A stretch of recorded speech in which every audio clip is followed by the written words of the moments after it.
Welcome to Democracy Now!, democracynow.org, The War and Peace Report. I'm Amy Goodman. The Justice Department is poised to announce it will not bring civil rights charges against Ferguson, Missouri police officer Darren Wilson for shooting unarmed African-American teenager Michael Brown. The New York Times reports Attorney General Eric Holder will have the final say, but will almost certainly side with investigators who are recommending no charges. A wider Justice Department probe into Ferguson police over reports of racial profiling in traffic stops and use of excessive force remains underway.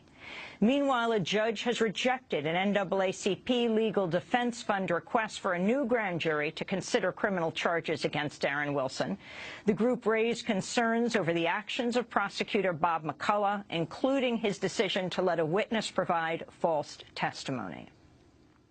Newly released video from a police dashboard camera shows officers in New Jersey shot and killed an African-American man who had his hands in the air. The video from December 30th shows police officers Brahim Days and Roger Worley pulling over a car. After apparently removing a gun from the car's glove compartment, Officer Days warns the passenger, Jerame Reed, not to move, saying, quote, "I'm going to shoot you, and if you reach for something, you're going to be, expletive, dead." Reed appears to say, "I'm getting out and I'm getting on the ground," before standing up with both hands raised in apparent surrender. Both police officers then open fire, shooting at least 6 times. You reach for something, you're going to be dead. I'm telling you. I'm telling you. Keep your hands right there. Hey, Jerome, you reach for something, you're going to be dead. He's reaching. He's reaching. Show me your hands. No, you're not. No, you're not. No, you're not. Don't move. Both Bridgeton, New Jersey police officers have been placed on paid leave amidst a probe.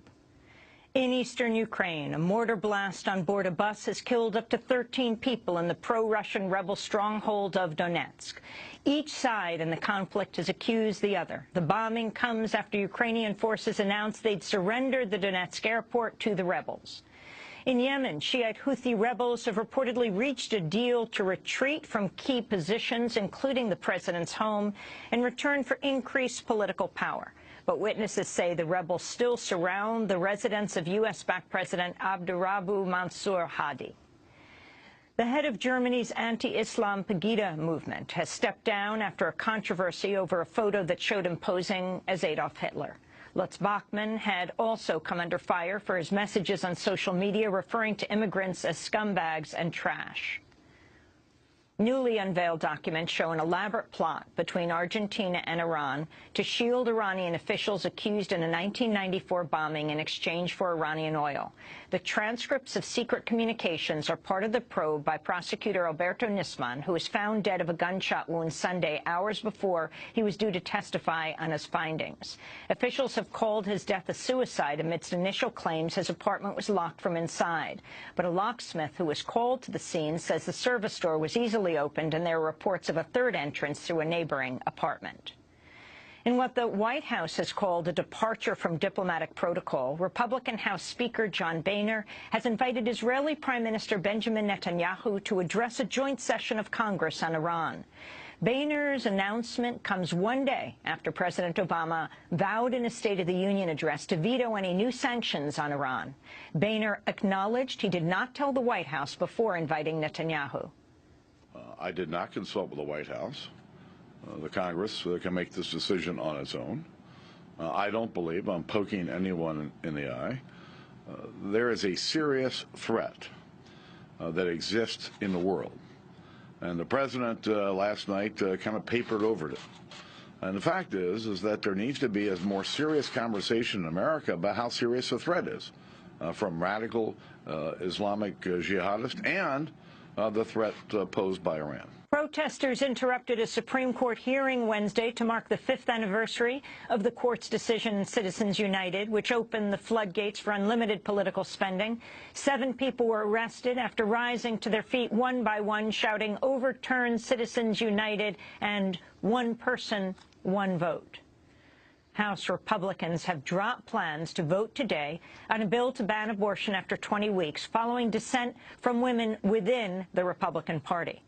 Republican leaders plan to vote on the measure today on the 42nd anniversary of Roe v. Wade, but women lawmakers reportedly raised concerns in closed-door talks, particularly over a requirement that rape and incest survivors seeking an exemption to the ban report to police first. Half of the U.S. Senate has refused to formally acknowledge the existence of man-made climate change. 49 Republicans voted against a measure, noting human activity significantly contributes to climate change. The Senate overwhelmingly did approve a resolution acknowledging that climate change is not a hoax. Just one person voted against it, Mississippi Republican Senator Roger Wicker. In North Dakota, nearly 3 million gallons of salt water created as a byproduct of oil drilling have leaked from a pipeline. According to the Associated Press, the spill is the largest since the state's oil boom began and nearly 3 times worse than the previous record. This comes after up to 50,000 gallons of oil spilled into the Yellowstone River in eastern Montana, where residents of Glendive and the surrounding area have been told not to drink their water. The new Republican chair of the Senate Intelligence Committee has asked the Obama administration to return all copies of the Senate's landmark report on CIA torture. Senator Richard Burr has indicated he will return a secret CIA internal report known as the Panetta Review, which found the agency inflated the importance of information gained through torture. The commanding officer in charge of the U.S. naval base at Guantanamo Bay has been fired due to a, quote, loss of confidence in his ability to command. Unnamed officials told the AP Captain John Nettleton is under investigation in connection with the mysterious death of a man whose wife Nettleton was having an affair with. And the New York Times is reporting New York State Assembly Speaker Sheldon Silver will be arrested today on charges of corruption. Silver has been Speaker for over 20 years. And those are some of the headlines. This is Democracy Now!, democracynow.org, The War and Peace Report. I'm Amy Goodman. And I'm Nermeen Sheikh. Welcome to our listeners and viewers around the country and around the world.